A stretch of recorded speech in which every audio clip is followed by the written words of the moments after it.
my name is Christian Key, and welcome back to celebrating every week of 2021 with me. This week and next is actually National Procrastinators Week. So I took my fine time coming up with these sick and factual rhymes. I really try to do that with a straight face, and I'm not a freaking rapper, at all. I get tongue-tied. But anyways, the word procrastinator actually comes from the Latin verb procrastinare, meaning deferred until tomorrow. Procrastinators leave things until the last minute. Let's pressure really build up on themselves. And everyone has this misconception that they're lazy or incapable or not up to the task, when in reality, it's a natural, and I guess national, human reaction to the fear of failing. In fact, in a study done by DePaul University, about 20% of people are chronic procrastinators, meaning they deal with this problem daily, multiple times a day. And there's not just one kind of procrastinator. There's actually 4 very specific types that you might fall into. So there's the performer who says, "Oh, well, I work best under pressure." It is not sustainable for you to put pressure on yourself just so you can perceive to be performing in the best way you can.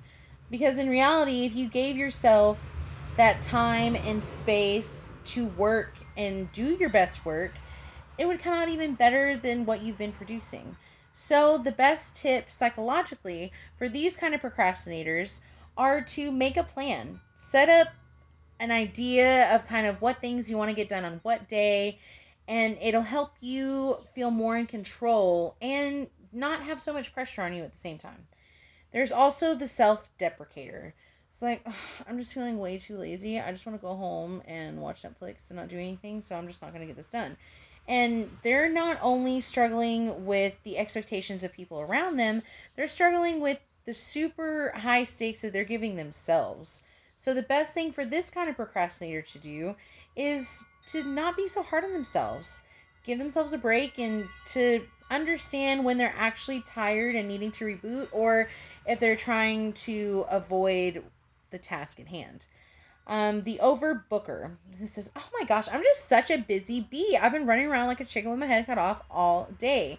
These people often have avoidant personalities, and it means that they don't want to deal with their stuff, so they just stay busy with other stuff. And whenever you're overbooked, then you could tend to procrastinate and not get something done on time when it needs to be.